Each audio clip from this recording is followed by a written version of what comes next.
Meliora terus berkarya, berinovasi, bernalar kritis. Assalamualaikum warahmatullahi wabarakatuh. Perkenalkan, nama saya Ares Niko Indonesia, absen 11. Saya Aldino Raden Muti dari absen 2. Kami presiden dari kelompok 4 Meliora Kami akan menyampaikan materi metode tentang kualitatif. dan kuantitatif. Kamu tau gak sih apa itu metode?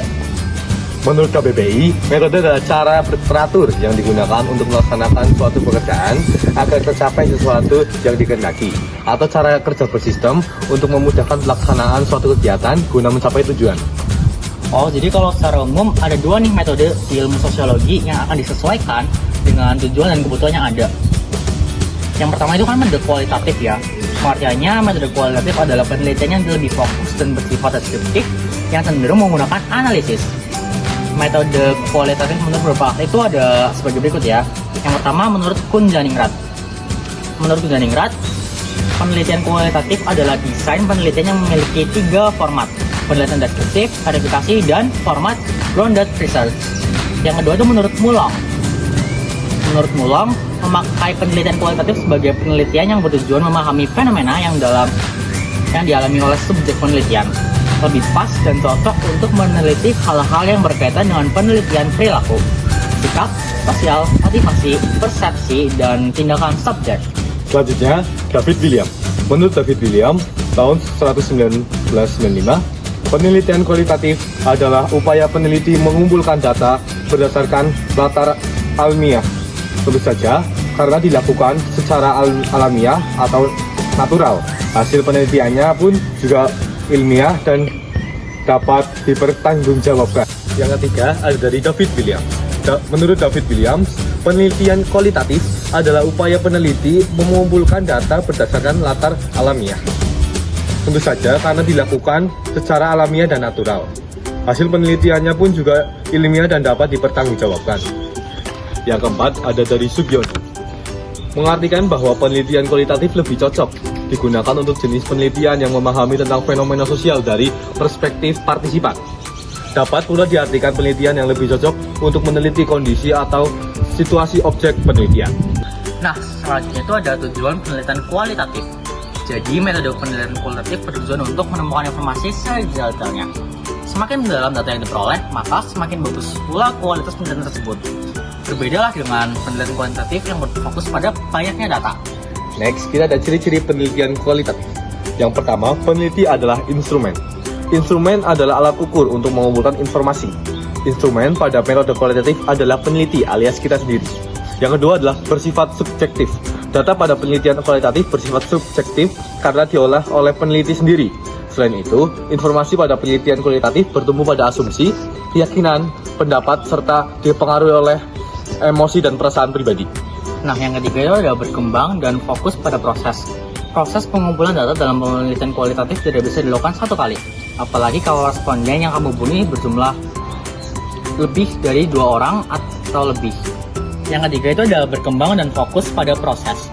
Proses pengumpulan data dalam penelitian kualitatif tidak bisa dilakukan satu kali. Apalagi kalau responden yang kamu hubungi berjumlah 2 orang atau lebih.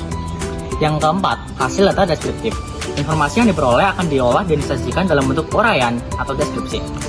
Berbeda dengan kuantitatif yang mengendalikan aplikasi SPSS, kemudian disajikan dalam bentuk tabel dan angka. Kualitatif mengandalkan kemampuan peneliti untuk menginterpretasikan data dalam kata-kata. Berikut ada jenis-jenis penelitian kualitatif. Yang pertama ada etnografi. Etnografi merupakan studi mendalam tentang perilaku yang terjadi secara alami di sebuah budaya atau kelompok sosial tertentu. Jenis penelitian ini bisa digunakan untuk permasalahan yang ada sangkut pautnya dengan sistem kepercayaan, bahasa, maupun nilai-nilai budaya. Yang kedua ada studi kasus. Studi kasus merupakan penelitian mendalam tentang individu, organisasi, bisnis, atau lembaga tertentu.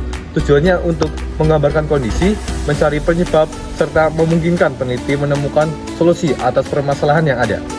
Yang ketiga ada studi dokumen. Studi dokumen merupakan jenis penelitian yang didasarkan pada dokumen tertulis untuk dianalisis dan diinterpretasikan.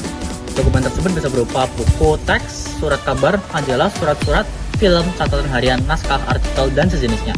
Yang keempat ada observasi alami. Observasi alami merupakan jenis penelitian kualitatif dengan melakukan pengamatan menyeluruh pada objek tertentu tanpa mengubahnya. Observasi alami bertujuan untuk mengamati dan memahami perilaku manusia dalam situasi yang berbeda. Yang kelima ada fenomenologi. Dalam penelitian fenomenologi, peneliti hendak menggali makna dari setiap peristiwa atau pengalaman hidup yang dialami oleh narasumber. Dalam metode penelitian kualitatif, ada kelebihan. Yang pertama, pemahaman mendalam.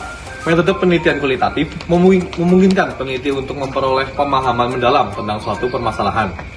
Data yang dikumpulkan melalui wawancara mendalam, observasi, atau studi dokumen dapat memberikan informasi mendetail mengenai persepsi, makna, dan pengalaman individu.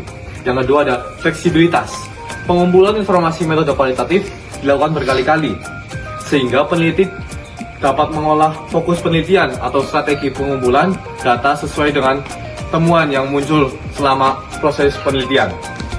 Yang ketiga adalah meningkatkan empati dan toleransi.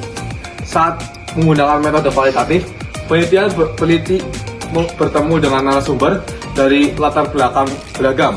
Peneliti bisa memperoleh informasi yang tidak terduga atau bahkan baru ia ketahui selama ini. Penelitian kualitatif membantu peneliti memahami variasi dalam pandangan sikap dan perilaku manusia. Nah, ada pula kekurangan metode penelitian kualitatif. Yang pertama, membutuhkan waktu yang lama. Metode penelitian kualitatif selesai lebih lambat daripada penelitian kuantitatif. Pengumpulan data yang terdiri dari wawancara mendalam, observasi, dan analisis dokumen memerlukan waktu yang cukup lama. Analisis data kualitatif juga dapat memakan waktu karena melibatkan proses interpretasi yang rumit. Yang kedua, subjektif dan rentan bias. Dalam penelitian kualitatif, peneliti berperan sebagai instrumen dalam pengumpulan interpretasi data. Peneliti mungkin cenderung memilih responden yang mewakili sudut pandang tertentu, sehingga hasil penelitian lebih bersifat subjektif. Yang ketiga, tidak representatif. Sampel atau narasumber dalam penelitian kualitatif sangat sedikit, sehingga tidak bisa dianggap mewakili keseluruhan populasi. Nah, ada pula contoh penelitian kualitatif. Yang pertama, persepsi remaja terhadap isu kesehatan mental. Studi kasus di SMA Global Bandung. Yang kedua, strategi komunikasi politik partai P3K selama masa pilkada di kota Tangerang Selatan. Yang terakhir, representasi perempuan dalam drama Korea The Queen Maker. Yang kedua ada metode kuantitatif. Menurut para ahli, metode kuantitatif adalah metode penelitian yang menggunakan angka dan statistik untuk mengumpulkan dan menganalisis data yang dapat diukur. Metode ini berlandaskan pada filsafat positivisme dan bertujuan untuk mendapatkan data yang menggambarkan karakteristik objek, peristiwa, atau situasi. Para ahli yang telah mengemukakan pendapat tentang metode kuantitatif antara lain A. Creswell menjelaskan penelitian kuantitatif mewajibkan seorang peneliti untuk menjelaskan bagaimana suatu variabel mempengaruhi variabel yang lainnya. P. Sugiono menjelaskan bahwa metode kuantitatif merupakan metode penelitian yang berbasis pada filsafat positivisme yang mana digunakan untuk meneliti populasi atau sampel tertentu, yang umumnya pengambilan sampelnya dilakukan secara random dan data dikumpulkan menggunakan instrumen penelitian, lalu dianalisis secara kuantitatif atau statistik dengan tujuan menguji hipotesis yang telah ditetapkan. C. Enzir menjelaskan pengertian pendekatan kuantitatif adalah suatu pendekatan yang secara pokok menggunakan posposisit dalam mengembangkan ilmu pengetahuan, seperti misalnya berkaitan dengan sebab akibat, reduksi kepada variabel, hipotesis, serta pertanyaan spesifik dengan pengukuran, pengamatan, serta uji teori. Menggunakan strategi penelitian seperti survei dan eksperimen yang memerlukan data statistik. Berikut kami sampaikan contoh-contoh data kuantitatif. Yang pertama, berat badan Nanda 54 kg, Dina 60 kg, dan Ica 60 kg. Mereka berniat menurunkan berat badan karena merasa gemuk. Yang kedua, tinggi badan Fajar adalah 184 cm, sedangkan istrinya hanya memiliki tinggi badan 158 cm. Yang ketiga, ibu membeli 2 kg wortel ditambah 6 kg kol, sehingga total berat yang dibawanya adalah 8 kg. Yang keempat, jarak tempuh rumah Reza ke rumah Nami adalah 10 km. Jika pulang pergi, maka jarak tempuh menjadi 20 km. Yang kelima, luas tanah milik Pak Herman adalah 60 meter persegi, sedangkan anaknya punya 100 meter persegi. Jika digabungkan, maka mereka punya 160 meter persegi. Yang keenam, gaji kakak iparku hanya 2 juta rupiah, sedangkan aku sekarang punya penghasilan 15 juta rupiah per bulan. Sekian video tentang metode kualitatif dan kuantitatif dari kami. Kami selaku presenter dari kelompok Atmeliora izin undur diri. Mohon maaf bila ada tutur kata yang kurang berkenan. Wassalamualaikum warahmatullahi wabarakatuh.